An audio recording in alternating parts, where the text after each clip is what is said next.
welcome to another episode Flow Show. Sarah D. Felicia here, and we have Tim Glover here. And today we're going to talk about the rise of the creative class. Join us for a deep dive conversation.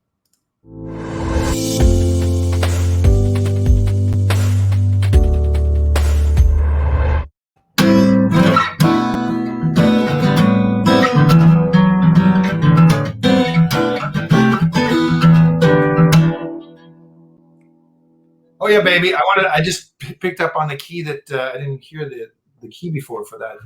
The intro, the little music intro. It's A minor. Nice. Nice. It flowed right in. Yeah. Welcome to Flow Show. We are going to be talking today about the rise of the creative class, as we have been discussing. Tim and I have been discussing just creativity and where we've blocked creativity in our past, or where we've identified ourselves not as creative. And let's just have a conversation, because we feel we are the creators of our reality. We also feel we are all creative in some capacity. And now more than ever is so important for us to tap into our creative genius, to become more resourceful, to become in tune with ourselves and what our heart wants us to do, and come together and create a new way moving forward post this situation we find ourselves here on planet Earth, which is quite wild. Yes. Well, it's interesting. I did 3 posts on LinkedIn, and we were just talking about this before we went on air, and all 3 posts are various themes or various versions of the theme, be creative. And what if we are creators? So it's small c creator, but also big C creator, because our world's 100% subjective, which I know when I stumbled on that a few years back, that really blew like everything open. So let me just take a second to explain that. Is we all live in I think we all suffer from this thing called SIAB virus, stuck in a bias box virus. And what's good about that is if you start to realize that you're stuck in a bias box, it pisses you off a bit in various ways, and it actually forces you to look for answers, looks for solutions to that. And I can remember when for me, I actually got a sense of that a few years ago. But I remember visiting for the first time in my life a chiropractor. And the chiropractor is the very first time I went to this particular chiropractor downtown Toronto, outside of Yorkville, because that's where I was working. And the one thing he had to say, he says, "So how's your life going?" And I said, "Well, and I didn't know from anybody, so I said, "Well, and I didn't really answer it." He says, "Because I'm looking at the picture of us that I took of your spine, and it's literally twisted." Says, and he said, "Like, you're happy in what you're doing, or what you're planning to go?" "No, not really. I'm really feeling really like I'm in a box, and I'm twisting myself up to try and fit in this box, and it's really not working, and it's really ticking me off." And he says, "Okay, well, that's maybe a good thing to get in touch with." And the answer, I remember very specifically. He says, "The answer you're looking for, because you go look for another chiropractor or another whatever, the answer is inside you." I go, "Okay, well, that's why I'm coming to you, because I got the bad back. That's inside me. I come to you, you fix it, I go away. And if you don't help me fix it, I go and find somebody else who's actually going to help me fix it." And he explained to me, yeah, I can actually help reset it. But if you carry on being and doing the things that you're doing, it's just going to throw it out again. And I remember that being a turning point in my understanding of what I would love to think it was a really big turning point. It was a very small little nudge in the direction, saying, I have to go inside, and I have to actually start looking at this as to how I've contributed to this. What the hell? But nonetheless, that's exactly how that ended up driving me more into the inner world. A long time ago, 30 years ago, more than 30 years ago, to start going on this journey. And then I started, discovering meditation and mindfulness, and then started to understand energy management and all types of things to be able to work from the inside out. Because in fact, everything I've come to understand about humanity is that we all live in our version of reality. My version of reality is you and I share a bunch of things that are, we're sitting here, we're talking to a screen. and we agree, and we're talking about creative and that type of thing. But your intensely personal version of what it is to be part of the creative class it's aligned with mine, but it's not exactly the same as mine. Mine's very unique to me. And once I can actually understand that I create my inner, my outer, and my other realities, what the heck? That equals I am the creator of my reality. So I actually literally, in every action I take, every word I use, every version of reality I tend to focus on, I am either reinforcing an old pattern, and then I got to think about, is this something that I want to be reinforcing? Because I keep on thinking about this terribleness that's going to happen if I carry on down this path. And then, whoop, lo and behold, the terribleness happens. How did that happen?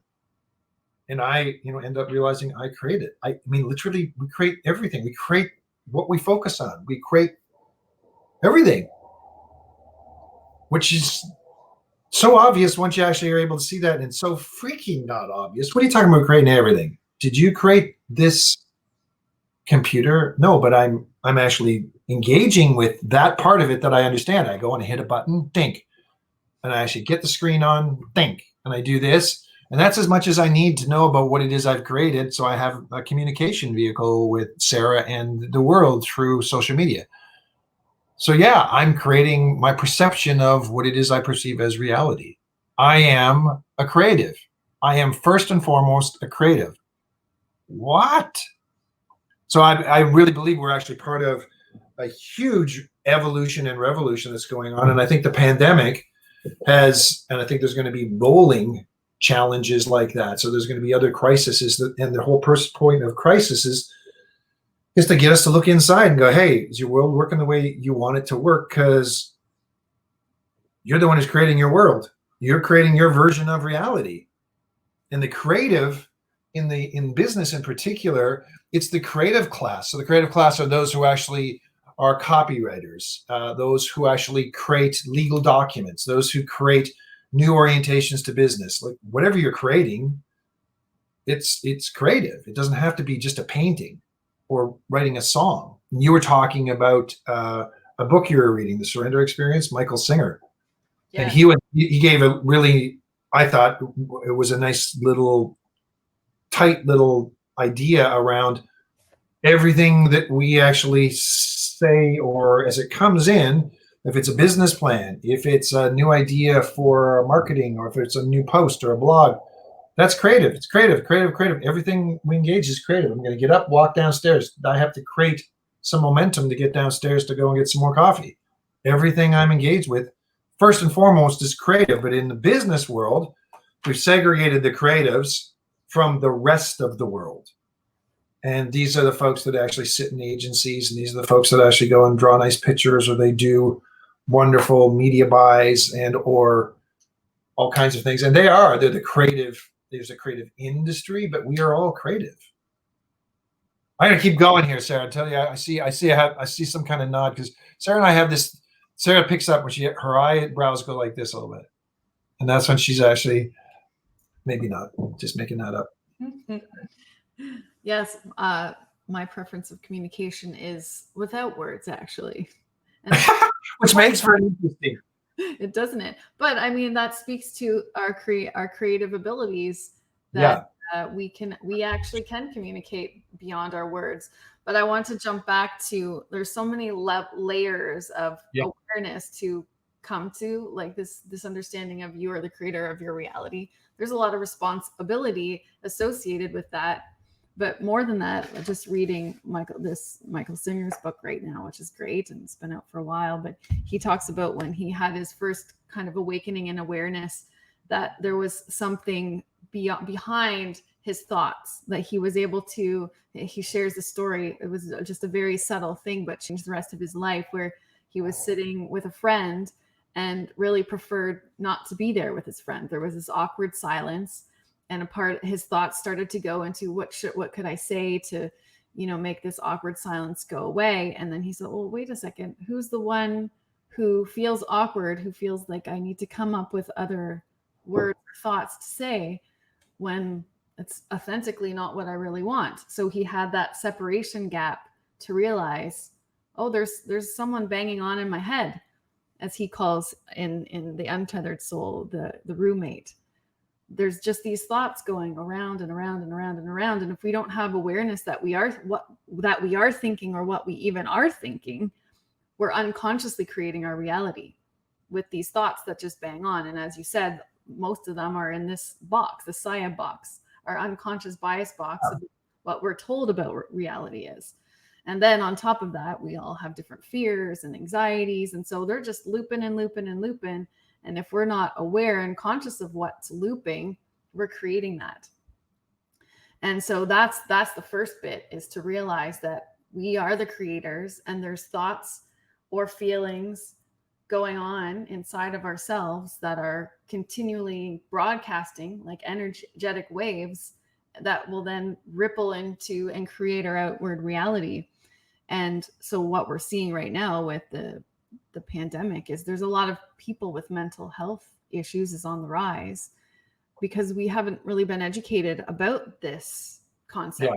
We're the creators, and so we don't necessarily all have the tools and the mechanics to understand, first of all, how to become friends with your roommate, quiet the roommate, and then be empowered with that ability, with our thoughts, to understand we're not our thoughts, but we have the power to control our thoughts. And then we have the power from our inner world to create our outer world. And, we talk about, it's not about everybody agreeing about what the outer world should be, but rather staying in our own lane and not judging the others for what it is that they want to create. And understand that when we come back to our true nature, what if, just like a tree knows how to bloom, and nature has this natural synergy about it. So when we come back to our true nature, even if we all have different views of reality, what if we can still exist in harmony? And that's his understanding, along with many ancient spiritual teachers. And I believe that this is the point of our evolution, is to come back to our true nature, to take control back of our mind, and realize what thoughts have been programmed by our outer reality that are unconsciously continuing to perpetuate outer realities that we don't want, individually first, and then collectively. And I'm just going to say hi Eileen, hi Rome. There we have our friends saying hello. Hope you're having hello. That's my little riff. Well, that you touched on mental illness, and it was with my mom and dad this weekend. I was talking to my dad about because he was curious to actually understand what the implications of the pandemic, and he was looking at Black Lives Matter, and he was just aware of media, and given he's a little bit older, he's also got a context that's a longer time frame than the one I've had around world wars and things. And he was sharing with me somewhere, he was reading that it's mental health is on the rise, and it's like 50% or something like that, and of the population. And I had just read that day on an emotional intelligence site with, I don't know, it's 50,000 people as members, and their statistics were that 85% of people are suffering with some version of mental illness as a function of from their perspective, the stimulus that's been generated, and how I'll say how they've chosen to frame it as it relates to their reality. So they're creating. It's like there's a bunch of things. So you have to stay at home for a bit. Okay, so you have to stay at home. There's been times when we're sick, we have to stay at home, or we have to stay within distance. So from a social standpoint, that actually gets us in touch with, wait a minute, someone's telling me I can't do this and I can't do that. That starts to tick me off. That starts to, that reminds me when I was a kid and I was a bad person, I had to stay at home. And all of this stuff starts going on, taking over. And then people start to act in ways that are maybe not as loving as they might be. And lo and behold, some other scientist looks at that and goes, that's a mental health issue. Yeah, those people there have mental health. And even so much, I saw the researchers are reconsidering post-traumatic stress disorder, and they're looking at it through the lens of what if it's possible to have what they call post-traumatic stress recovery, or what we call breakthrough. And what if that crisis And I was saying in one of the posts today, what if, the post pandemic or even the pandemic is meant to get us in touch inside, and then we get a chance to reflect on, I'm not too keen on how I'm living my life or how I'm choosing this, and this. And if it gets us motivated to start looking at our inner world, the pandemic is freaking awesome because it's prompting us to change. It's prompting us to look at the world in a different way. And hopefully, as a function of looking at the world in a different way, we actually start to realize, hey, you know what? I'm responsible for creating some of my reality. Hey, I'm responsible for creating a lot more than I thought. Hey, I'm responsible for creating all of my reality. And as a function of what I choose to even observe. One of the suggestions being, don't listen to the news every day because it'll just freak you out. And then if you do listen to the news, be really clear on what channels you're actually on, because you're actually looking at some of the networks that are actually very much selling FOMO, so fear of missing out or those types of things, and that's just the way they broadcast media. Then, if you really need to load up with fear, that's a good place to go. For me, I don't need to load up on fear. I'd rather go outside and stand on the grass, hug a tree or something else and feel a little bit more joy than fear. Mm-hmm. But good chunk of our society is addicted to fear and just ingesting fear because it feels so familiar, and it keeps them in their box. And then they go, at least my box seems to be a little bit bigger than that guy over in Africa or North Korea or, the Russian gulag or whatever. And on it goes, on it goes, on it goes. And we create our own reality based on our preferences and our bias and what we watch, how we talk to people. Do we enjoy nature or do we enjoy, violence every night on TV or movies or whatever? Right now I have to work. If I am in summertime, I don't watch anything typically, but in the wintertime, I've now gotten to watching America's Got Talent or Britain's Got Talent, because it's usually these little kids and you go, oh my God, how the heck can someone that small have a voice that's so amazing? Just fills me up. And if it doesn't make me cry, it just makes me feel really joyous. That's the extent of my my viewing these last few years. I just go, yeah, I prefer to do that than listen to or watch a Rambo movie or something. Well, I think that ties into the whole responsibility for your energetic field. So if you're feeding your energetic field with fear constantly, or you're not taking the responsibility to figure out what it is that you love and what connects you to your true nature of yourself. Yeah. That is a part of our responsibility. Elaine is saying, it is true. I'm a glasses half full girl. Beautiful. Yeah. Yes. Yeah. And so it is, I'm a big believer of the use of affirmations, especially when you're in that transition of, okay, well, I recognize there's a lot of thoughts going on in here. Are these thoughts serving me or are they not serving me? So there's this meditation is so important because it helps us to bring that awareness of what it is that we're thinking about. And then, trying to create space in the mind is what allows that divine inspiration to come through us, which is, pulling us to that which will fulfill our hearts. But in the meantime, to create that still space, it's helpful to have new affirmations or words to introduce and start to create new stories and new neural pathways. Even the idea of, what if there is nothing to fear? And how, like you said, addicted, maybe it's not really addicted. It's just because we have had reasons in our past to be fearful about living on this planet. But in order for that to change, it starts within. It starts with our thoughts. And I think, with the pandemic, we're starting to see the crumbling of systems that have been not really supporting our true nature. This is why I believe, the rise of mental health has been about. We've lost touch with our true nature and who we really are.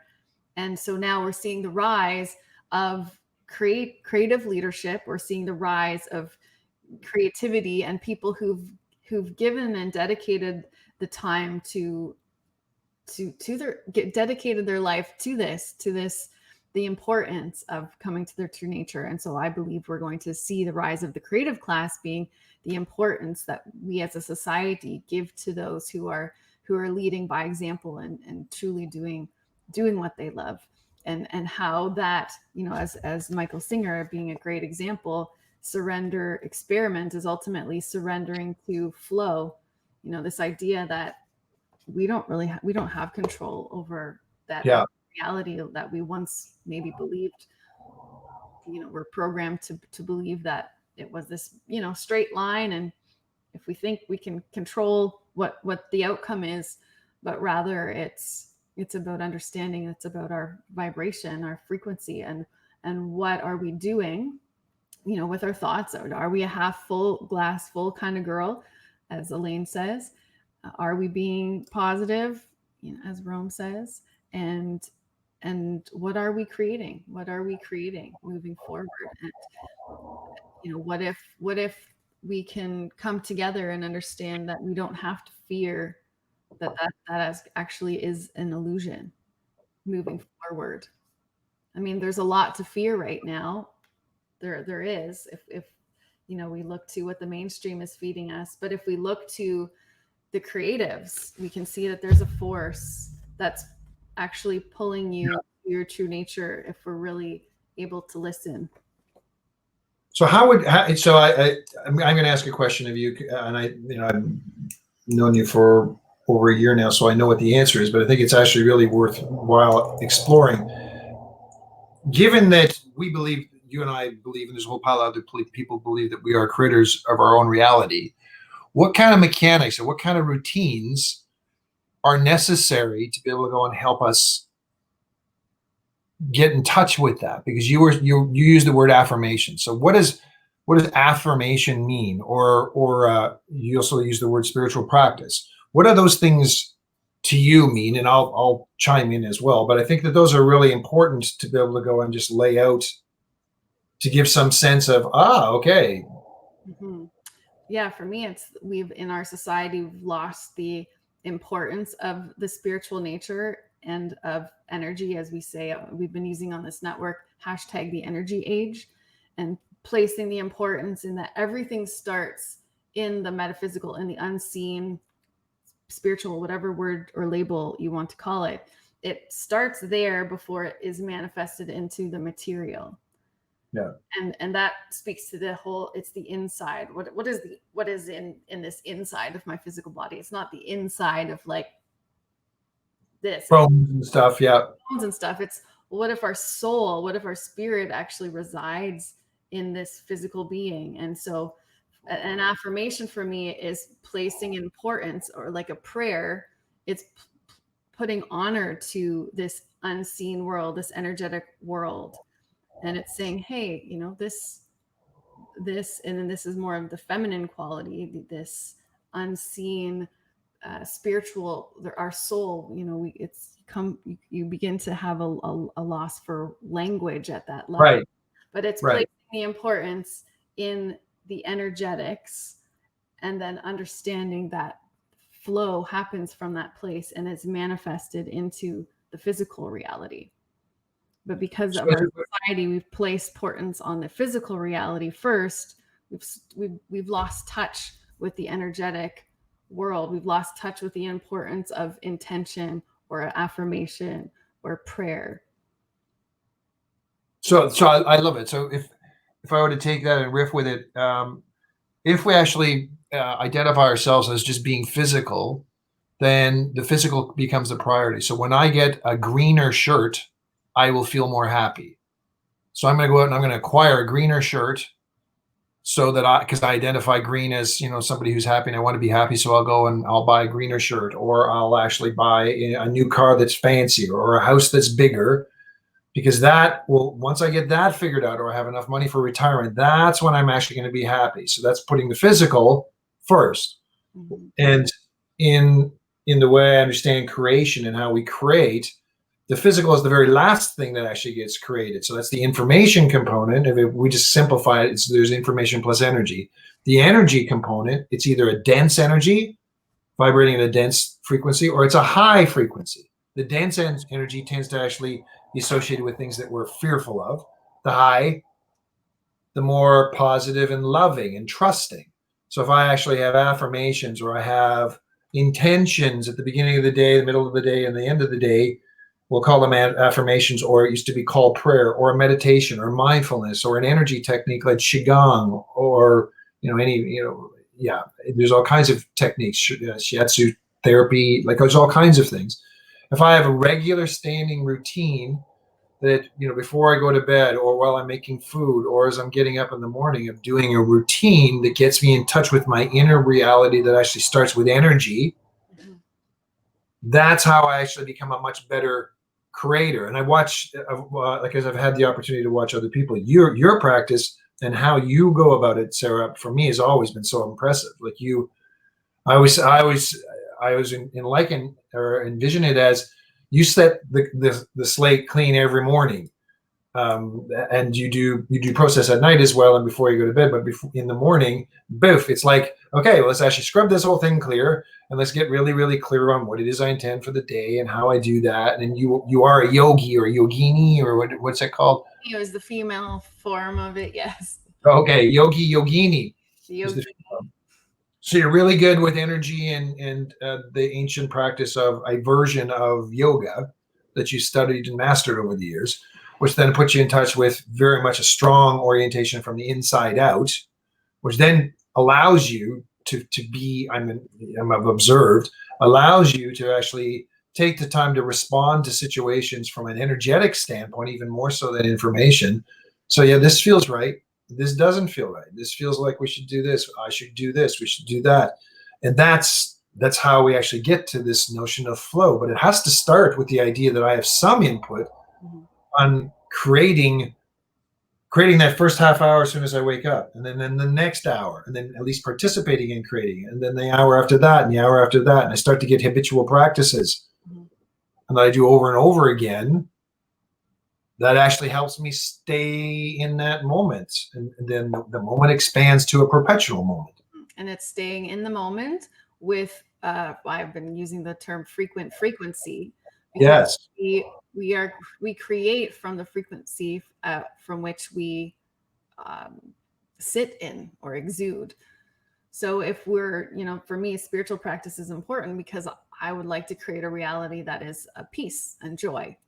So my practices and my life has become that which brings me peace and joy. And so from that frequency, the reality, as what we focus on expands, brings to me more of what brings me peace or joy. If we're in a lower frequency of density of fear, we will perpetuate situations that continue to bring us more fear. And so it's a journey of spiritual discipline or practice. And the beautiful thing is there's so many, so there's something for everyone, I believe. And it really is to take responsibility for your energetics, your frequency, and understand that there are ways that you can begin to eliminate fear and climb the frequency, the vibration, the vibratory scale. David Hawkins is someone that you like to reference often. Yeah. And many people do, because it's very clear. Down here is guilt and shame.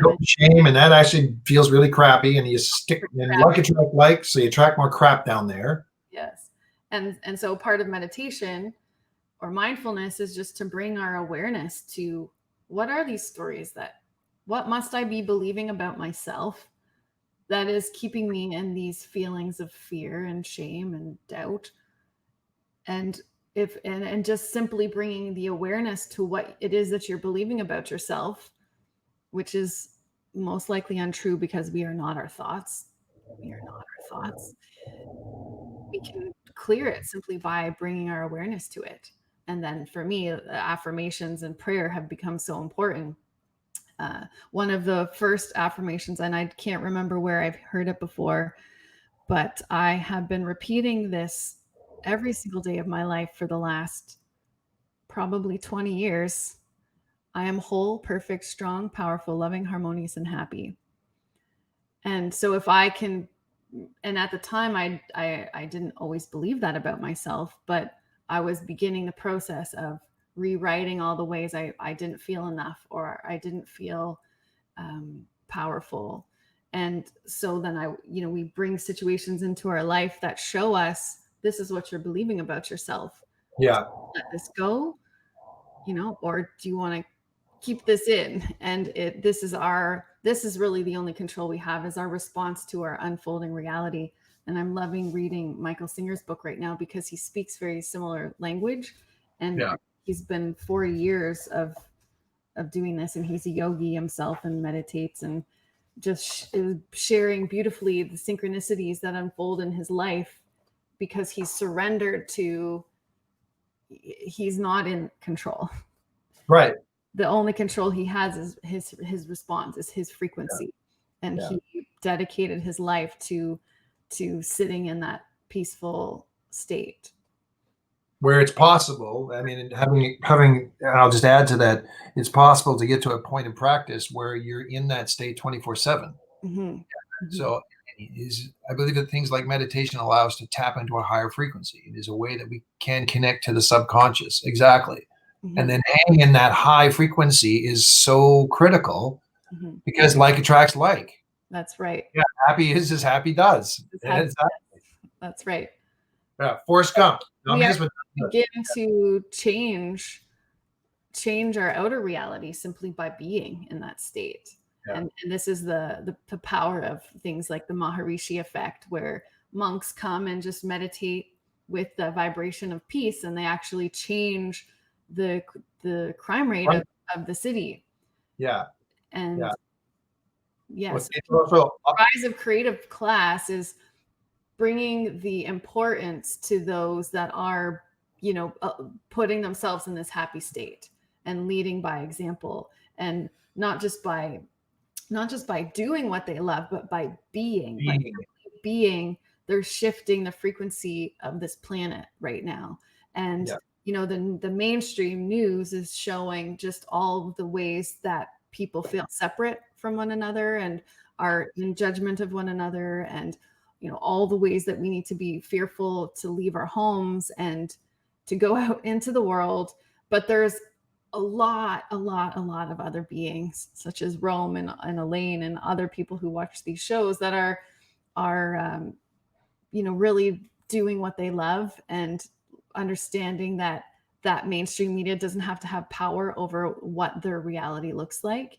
Yeah. And I feel like this is the most important and practical thing we need to do as a humanity right now, is to be in the eye of the storm going around. There's going to be a lot of, chaos happen as people sort of wake into this inversion of how they've lived their life from outside in to inside out. And there's a lot of, it's not easy to examine the stories we've been repeating over and over. And you need to bring a lot of compassion for yourself and for humanity in that space. Because if you're hard on yourself, which I've played that game and it keeps you stuck there for a really long time. If you're hard on yourself for your own thoughts, which aren't yours anyway, you're going to just keep your frequency low. So how can you keep and maintain a frequency high? A whole lot of compassion. I use this whole visualization of just dunking yourself and humanity in a bucket of compassion, to say, we know not what we do. Yeah. This is this grace period that's needed to understand that there is work to be done when you're meditating and clearing yourself of these old programs. Yeah. Well, look at the time, 34. So we're over. Go. Yeah, happy should be a verb. Yeah, verb and a noun, both of them. Yeah, a verb noun. My last name is Deep Felice, of happiness. Although I was thinking of changing it to Deflow, because there's another thing to be happy. There it's not about being happy all the time, and that was also a part of my old story, is like I got to be happy, even though inside there was things that weren't actually happy. And so there's the importance to be able to recognize what's not making me happy. But peace is that understanding of how can I be at peace even though things aren't really looking exactly what I thought they would look like. Yeah. Yeah. And then in that space you can flip into happy again. The real happy. Well, I'm reminded, just as we're closing here, is the practice or the discipline we talked about and created a year ago called market telling. So what stories are you market telling yourself inside yourself? And it's inside. You're a broadcaster inside. Mm-hmm. So being able to actually broadcast to yourself first before you're actually broadcasting out to a community, that's a really good discipline. So yes, I and Rome's saying, have a great weekend. Rome's got 3 new little raccoons. Oh yes, I saw your raccoons, and then we were out past some 3 little baby raccoons, and I thought, oh my gosh, they're so cute. The little ones. Yeah, this week. Yeah. So have a great week. Yes, have a great week, everyone, and you be you. Yes, create a fantastic life for this the next 3-4 hours or the next week. A weekend of miracles. Yes. Flover and out. Over and out.